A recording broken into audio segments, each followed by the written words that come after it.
Hello guys, আবার একটি video নিয়ে চলে এলাম 12 ভোল্টের ব্যাটারি বানানো লিথিয়াম আয়ন দিয়ে। 12 ভোল্টের ব্যাটারি বানাতে গেলে 3টে লিথিয়াম আয়ন ব্যাটারি লাগবে। 3টে lithium ion battery plus minus এরকম করে যোগ দিতে হবে। যেমন হচ্ছে এটা হচ্ছে প্লাস, এটা হচ্ছে মাইনাস, এটা হচ্ছে মাইনাস, এরকম দিয়ে দিতে হবে। এটা হচ্ছে প্লাস, এটা এরকম দিয়ে দিতে হবে, মানে প্লাস মাইনাস। আমি ট্রাইগ্রামে দিয়ে দেবো। চলো এটা টেপ মেরে নিই, তারপর আমাদের দেখাচ্ছি। চলো টেপ মারা হয়ে গেছে, দেখতেই পাচ্ছেন টেপ মারা হয়ে গেছে। এটা হচ্ছে মাইনাস, এটা প্লাস, এটা প্লাস মাইনাস, এই দুটো জায়গায় সোল্ডারিং করে দিতে হবে। এটাও সোল্ডারিং আর এই দিকটাও সোল্ডারিং। চলো এখানে প্লাস বেরিয়ে যাবে, এটা মাইনাস বেরিয়ে যাবে, ঠিক আছে। চলো এই দুটো জায়গায় সোল্ডারিং, এই দুটো জায়গায় সোল্ডারিং করে তারপর দেখাচ্ছি।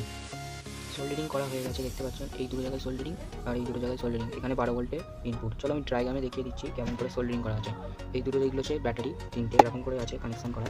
এইটা হচ্ছে এখানে আমি সোল্ডারিং করেছি, আর এইটা হচ্ছে এখানে সোল্ডারিং করেছি, ঠিক আছে। এরকমভাবে সোল্ডারিং করে দিয়েছি, দেখতে পাচ্ছেন। এটা এরকম প্লাস মাইনাস এবং এখান থেকে প্লাস বেরিয়ে গেলো, 12 ভোল্টের এটা প্লাস বেরিয়ে গেলো। চলো এটা কিন্তু এখনও বিএমএস লাগাতে হবে। বিএমএস আমি দেখিয়ে দিচ্ছি, এরকম একটা বিএমএস লাগাতে হবে, নাহলে ব্যাটারিটা বেশি দিন চলবে না। বিএমএস লাগালে ভালোভাবে চলবে। চলো বিএমএসটা ফিটিং করে তারপরে দেখাচ্ছি। হ্যালো গাইস, বিএমএস লাগানো হয়ে গেছে। বিএমএসটা লাগানো হয়ে গেছে সব। বিএমএস এরকমভাবে বুঝতে পারবেন না আমার কানেকশনটা। আমি ট্রাইগ্রামে বলে দিচ্ছি কেমন করে কানেকশনটা হয়েছে। যেমনটা হচ্ছে আমরা তো কানেকশন করেছিলাম। এটা হচ্ছে আপনাদের মাইনাস থেকে ধরতে হবে, মাইনাস থেকে এটা হচ্ছে 4 ভোল্ট। 4 ভোল্ট যেখানে বিএমএসে 4 ভোল্ট লেখা হবে, 4 ভোল্ট লাগিয়ে হবে।